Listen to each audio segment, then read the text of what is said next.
Hello বন্ধুরা, কেমন আছো তোমরা? আশা করি তোমরা খুবই ভালো আছো। আজকে তোমাদের সামনে আমি নিয়ে চলে আসলাম present continuous tense.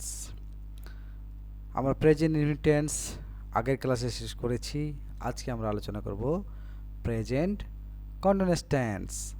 So let's go started. Present continuous tense কাকে বলে? যে টেন্স দ্বারা বর্তমানে কোনো কাজ চলিতেছে বা ঘটিতেছে এরূপ বোঝায়, তাকে প্রেজেন্ট কন্টিনিউয়াস টেন্স বলে। এখন আমরা প্রেজেন্ট কন্টিনিউয়াস টেন্স কীভাবে চিনব সেটা আমরা এখন আর শিখব। ধীরে ধীরে সবগুলোই শেষ করব। চিনিবার উপায়: বাংলা ক্রিয়া শেষে তেছো, তেছি, তেছেন ইত্যাদি থাকে। এবং প্রেজেন্ট কন্টিনিউয়াস টেন্সে আমাদের সাহায্যকারী ভার্ব হবে তিনটি। কি কি? এম, ইজ, আর। এখন আমরা এই তিনটি এম, ইজ, আর এই যে সাহায্যকারী ভার্ব, এই তিনটির ব্যবহার শিখব। দেখো বন্ধুরা, এখানে আমাদের দেওয়া আছে একমাত্র আই পাবে am, third person singular number পাবে ইজ, এবং বাকি সব পারসন পাবে আর পাবে। তাহলে এটা আমরা বুঝতে পারলাম। এখন আমরা প্রেজেন্ট কন্টিনিউয়াস টেন্সের চারটি স্ট্রাকচার দেখব। আমরা জানি প্রত্যেকটা টেন্সে চারটি করে স্ট্রাকচার থাকে। একটা হচ্ছে affirmative, negative, interrogative, interrogative plus negative. তো এই চারটি স্ট্রাকচার আমরা খুব সুন্দরভাবে বুঝবো, তাহলেই আমাদের প্রেজেন্ট কন্টিনিউয়াস টেন্স বোঝানো শেষ। চলো আমরা দেখি অ্যাফার্মেটিভ স্ট্রাকচার। প্রথমে দেখব, প্রথমে সাবজেক্ট প্লাস এম, ইজ, আর, এই তিনটা থেকে যে কোনো একটা আমাদের হবে পার্সন অনুযায়ী। তারপরে আমাদের verb plus ING plus object plus extension.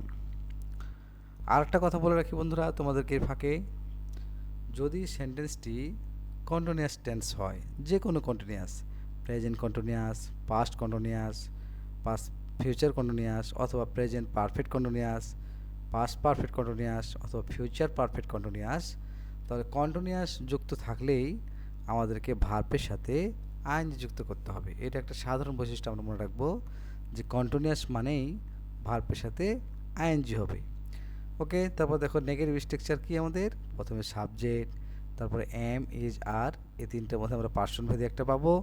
তারপরে note, verb plus ING plus object plus extension.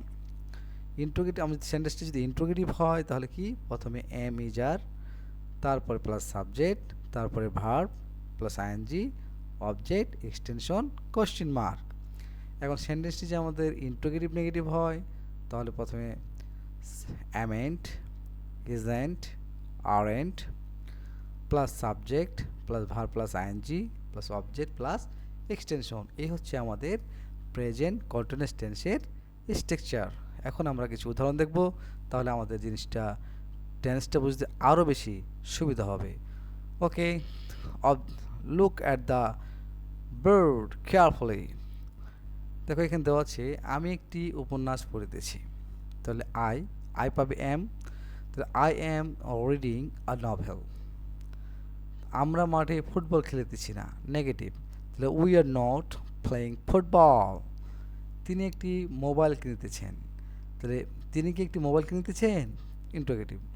Is she buying a mobile? তারা কি নদীতে মাছ ধরতেছে না?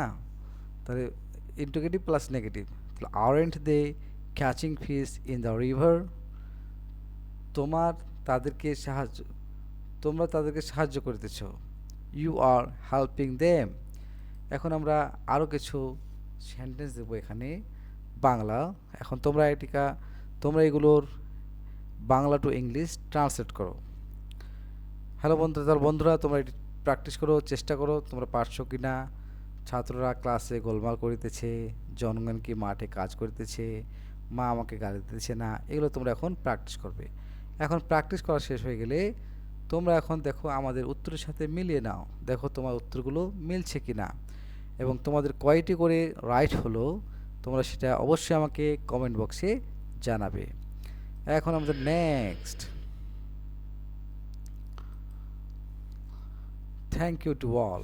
I hope that you understand well and you enjoy this class properly. Thanks a lot, my dear friend.